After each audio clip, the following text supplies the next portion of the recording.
China जब देखो लड़ता झगड़ता रहता है, कभी कहीं अटैक करता है, कभी कहीं, पता है ना तुम्हें ये पूरी दुनिया में अपना प्रभुत्व कहीं ना कहीं कोशिश कर रहा है कि मैं नंबर 1 बन जाऊं। इस पूरी दुनिया में जब ये पेंडेमिक आया तो उससे पहले 2019 तक अमेरिका नंबर 1 कंट्री था। पिछले कई सालों से ग्रोथ रेट लगातार ग्राफ बहुत आगे।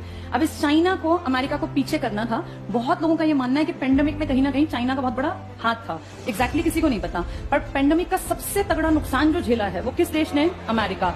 आप कभी डेथ रेट का चार्ट निकाल के देखना, गूगल पर है, सबसे ज्यादा लोग कहां के मरे हैं?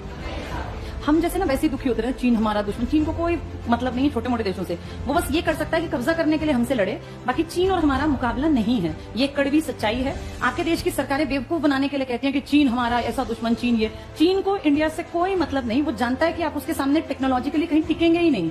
वो आपके ऊपर सिर्फ अटैक करके आपकी जमीन को हड़प सकता है, बाकी उसका और आपका कोई मुकाबला नहीं है किसी भी चीज में। उसने आपके देश के घर के अंदर इतनी जगह बना रखी है कि आप चाह के भी चीन का कुछ नहीं बिगाड़ सकते। हम पता कितने बेवकूफ, हमारा देश कितना पिछड़ा हुआ है। हमें जब दिवाली आती है तो कहते हैं कि ये लड़ियां मत लगाओ। ये कहां से आती हैं? तुम सबके घरों में जो कंघे इस्तेमाल होते हैं ना, ये कंघे भी चाइना के हैं।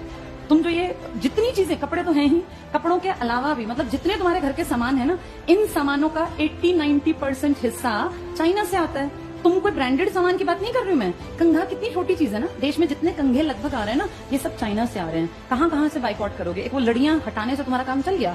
तुम जितने ब्रांड की चीजें इस्तेमाल करते हो, बिना ब्रांड की लगभग चीजें चाइना से आती हैं। ब्रांडेड तो चलो अमेरिकी हैं, यूरोपियन हैं। कपड़े देखो, जूते देखो, कोई भी चीज उठा के देख लो, जो ये जॉकी है, मोंटे कार्लो है, इनमें से इंडियन कौन है? सब विदेशी हैं। आपके जितने जूते हैं वो तो चलो बड़े ब्रांड हैं। मैं छोटी बातें कर रही हूँ। जो आजकल ये बेडशीट्स आ रही है ना, पहले हम बड़े शान से कहते थे कि हमारे देश में पानीपत एक ऐसा शहर है जिसको बुनकर नगरी कहते हैं। पानीपत की सच्चाई तुम जानते हो, सब काम फ्लॉप है, सब बंद पड़ा है। पानीपत में कोई बुनकर नहीं है आज की डेट में।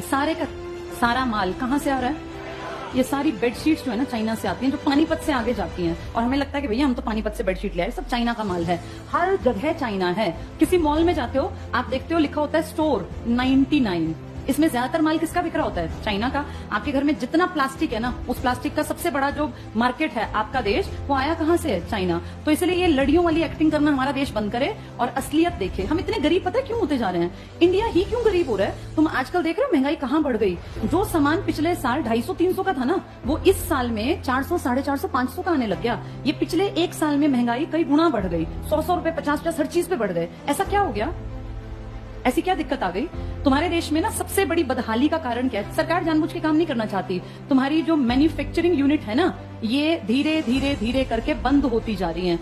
किसी देश को अगर सच में आगे बढ़ाना है ना, तो वहां मैन्युफैक्चरिंग यूनिट या बहुत सारी फैक्ट्रीज ये लगानी चाहिए, क्योंकि इनसे लोगों को रोजगार मिलता है। देश को आगे बढ़ाना है तो सर्विस सेक्टर बढ़ाना पड़ेगा, मैन्युफैक्चरिंग बढ़ानी पड़ेगी। तुम्हारे जितने अपने मैन्युफैक्चरिंग के स्टोर थे ना, जहां फैक्ट्री जहां बनता था, ये कंघे भी नहीं बनते हमसे। हड़प्पा वालों के टाइम पे कंघे हमारे पास थे, खुद बनाते थे, नाव बनाते थे। तुम आज सड़कों पर जितनी